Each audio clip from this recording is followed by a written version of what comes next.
Can you hear the magpies? I have magpies causing a ruckus outside right now, and I kind of like it, so I'm just going to go with it. I thought I would do a video on a book, Bluets by Maggie Nelson. I know this has been doing the rounds. It came to me through Racine in her preparation for receiving these Blue Bones Oracle by Rose Bay, and it is a sensational book for multiple reasons. The book itself is a reflection on Maggie Nelson's experience of, understanding of, connotations of the colour blue. And although it doesn't read like that, it reads more like a collection of memories, a collection of experiences, considerations. Everything links back to the colour blue in the form of beauty, sadness, depression, nature. It bridges the gap really well between fiction and non-fiction. For a while I have been wanting to step back from fiction, and for one reason or another I was finding it really difficult. I think non-fiction requires my brain to engage a lot more than reading fiction, and I like to take loads of notes when I'm reading non-fiction. I like to not have to read it again, if you know what I mean. So it's not an emotional experience for me. It's not a escaping like fiction would be. So I like to make loads of notes so I can connect dots later on without having to trawl through the whole book again. This bridged the gap between fiction and non-fiction amazingly. It's very small, it's a quick read, but in this there are sentiments, reflections, experiences, dreams, and next to, you know, creative responses, quotes from other authors, excuse me. And it's presented in a form of like snippets. So each paragraph or each snippet might be one sentence long or a few lines long or a page long.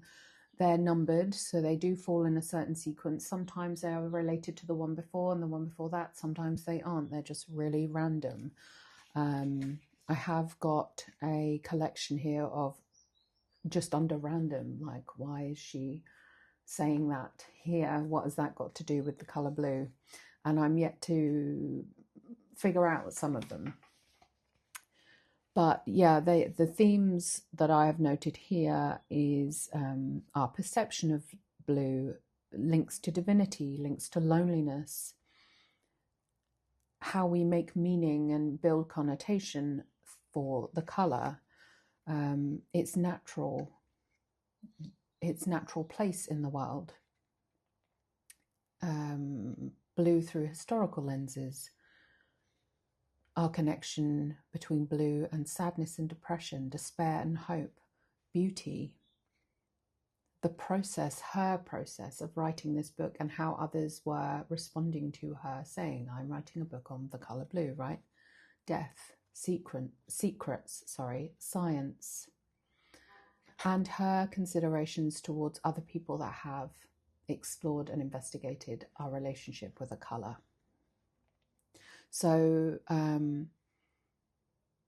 some of the notes that I have written down that really stuck out to me, I should say before I go on to that, because of the snippets, the snippet format, it makes it a really good book to dip into. You know, there's a very low commitment level as far as having to finish a chapter or wanting to complete a certain amount of reading. You can read one line, you can read a paragraph, you can read a page. It's really up to you. So it's a nice book to be in a bag, to pull out when you're waiting for someone, or you're sat at a bus stop, or you're feeling like small snippets of time. And again, I keep using this word snippets, and I feel like, although I should get into that later, I feel like it's very, very reflective of how we remember. We don't remember full days. We remember snippets. We remember in small fragments.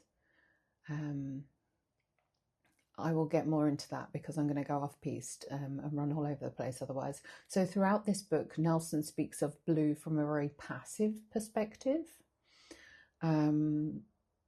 Although she's exploring our emotional, spiritual, physical, mental attachment or connection or relationship with the colour, she is talking about it that suggests that blue is something that happens to you rather than something you seek, outside the realms of, you know, the blue expanse of the sea or sky.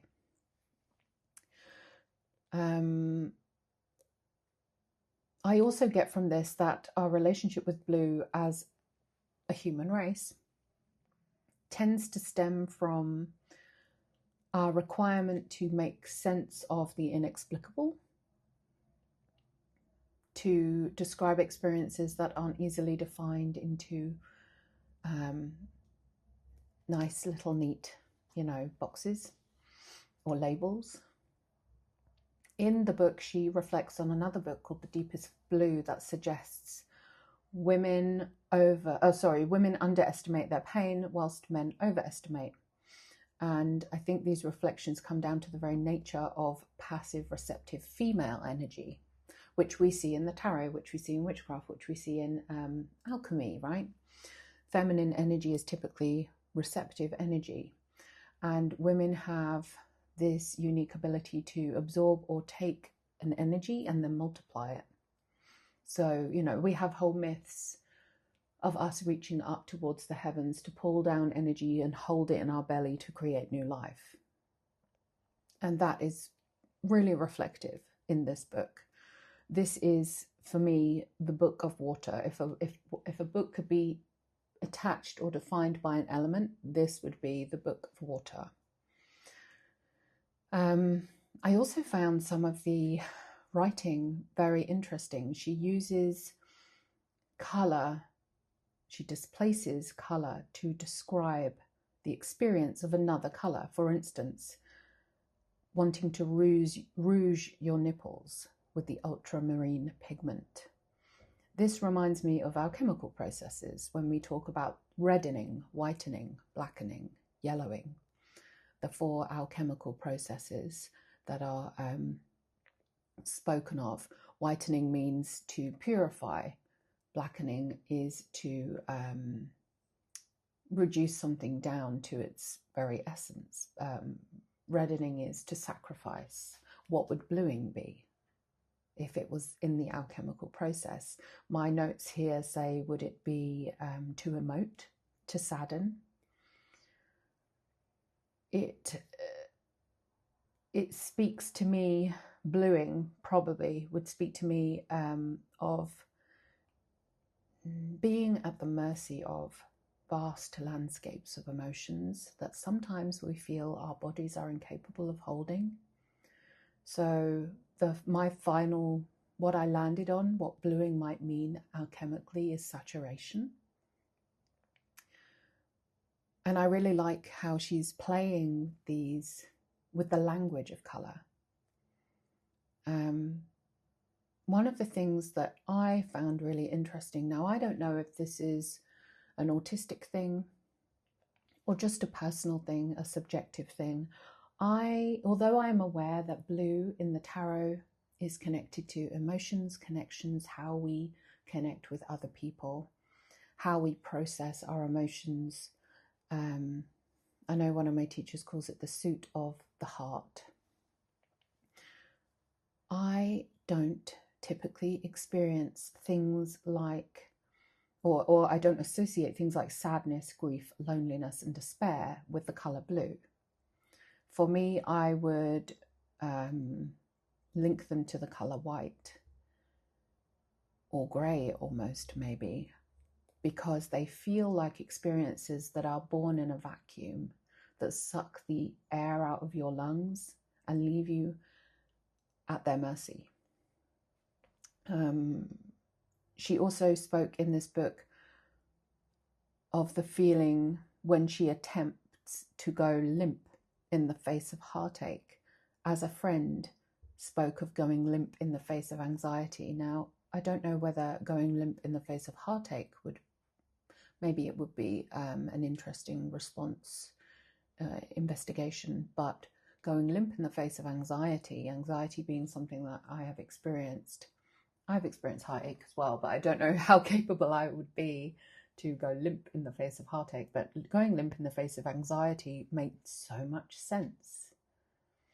And I thought it was an amazing way to attribute language to something that is difficult for me to put into words. That really, you have these, you read these sentences that all of a sudden put something into perspective. And that was one of them, going limp in the face of anxiety.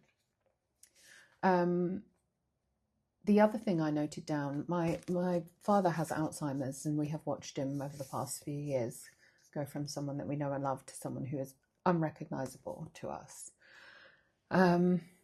And the blue also reminds me of, I was thinking about how it reminds me of the forget-me-nots, the flowers that are used and associated in the UK at least with the Alzheimer's awareness.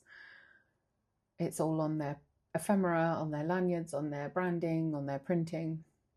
And if you see someone in the UK with a forget-me-not lanyard, it's to signal to other people that they have Alzheimer's, right?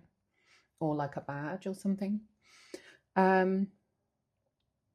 But again, I feel like that is something that is born in a vacuum. It's, I don't know how to describe it. I feel like it's more white to me. It is a purifying of the mind, a reducing down in reverse until we hit tabula rasa. So again, I wouldn't associate that with blue. I would associate that with white, but I don't, this is the point of the book, is to prompt you to question how you experience color outside of teachings and considerations that you have adopted and inherited from other structures or teachings. Let me think. Other notes. I suppose a weird little thing that I experienced reading this book is that this book found me, and you can probably hear still, when I was really ill. I had flu, and I couldn't taste anything, but I could smell everything too much. It was almost akin to like the overwhelming smells that I experienced during pregnancy. I could smell things doors down, and I was really, really struggling with it. And I did find that focusing on, or at least considering how I experienced things through an ocular sense, almost balanced out my smells.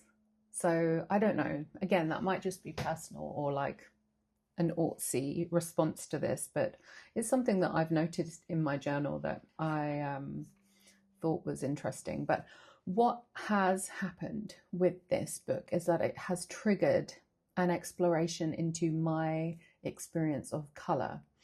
I feel like this is very on point and very relevant to me. Color was something that I struggled with in my design degrees the most. It was like my weak point. I could create color from a realistic perspective, but I could never create color from an unrealistic or abstract perspective. I really found it difficult. I understand color theory, I get all the ins and outs of it, but I could never produce anything that was right as far as using color in an abstract way went. Again, with art, I can paint realistically, but I can't paint abstractly. So it brought me back to my own insecurities around color, but also is very relevant to my understanding of tarot. I understand that there are color references with the chakras. There are color references in the tarot as standard. But I do have a book coming by Annie Besant and Ledbetter, thought forms, called thought forms.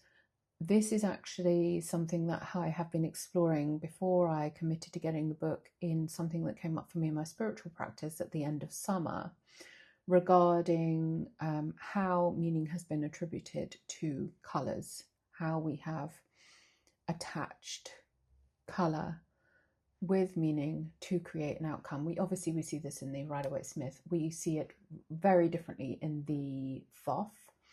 And then again, I picked up this little card. I felt like, you know, all these things fall into place, don't they? And it's like, yes, this is confirmation that this is for me. I walked into a shop the other day and found the card by Besant, Annie Besant, which shows the correspondences for each of the colours. I'm hoping you can see, because there's a mad reflection. I don't want to take the wrapper off because I might use the card, but things like devotion mixed with affection, strong intellect, deceit, anger, sensuality, selfish affection, low type of intellect, pure religious feeling, selfish religious feeling, like very, very specific emotions that are attributed to very specific colour choices. So this is something that I'm planning to investigate, Annie Besant and Ledbetter's investigations into thought forms, which also, those magpies, I'm really hoping you can hear them actually, because they're really cute. This has prompted investigation into Taro as Colour by Ithell Colquhoun. I've had this for a while. I tend to pull out one card purely because of the size of it. But this obviously, I think, don't quote me, but I think refers to the colours used in the Thoth deck or thelemic magic. I'm not entirely sure. I know that she was involved with the Golden Dawn. But this, again, this experiential visual of colour and how it is representing, in this instance, a whole narrative surrounding each tarot card. Definitely something I could explore further. So there's that, which is on my list, my curriculum. I'm not going to stick to it. I'm not going to, you know, I've got so much else going on, but it will definitely be like, I've got nothing to do for 5 minutes, I'm going to do this.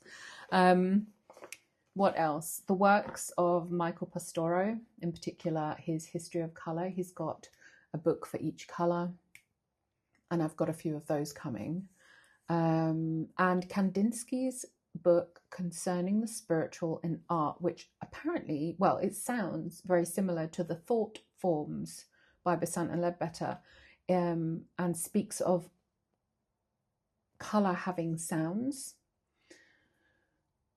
which is really interesting. There seems to be a theme of synaesthesia throughout all these attempts of understanding colour, you know, by way of seeing through the lens of another sense. And I suppose that's the very point of this, is that colour is completely subjective. You know, we only know that the sky is blue because that's what we've been told, but do we know that we're all seeing the same colour? Very interesting. So I've got those books coming, but another thing, which is why I didn't want to go too far down the snippet route, I really, really enjoy snippet reading. So the snippet thing, first, I suppose I was aware that I really enjoyed the snippet thing was with the Happy Reader, which is like an editorial that comes out quarterly. And at the front of it, every edition, they have a page, a spread called Snippets, which explores the various themes that are in the book. I'm going to read one. Selfish. Overheard at a charity bookshop in Gloucestershire. I don't like biographies. It's all just a bit me. Like, they're very random snippets of things that have been overheard, things that are happening, memories, quotes from people. I really liked this. It's almost like you're reading someone else's journal. And another book that's really similar to this, or at least another author that plays on this, is Anne Carson.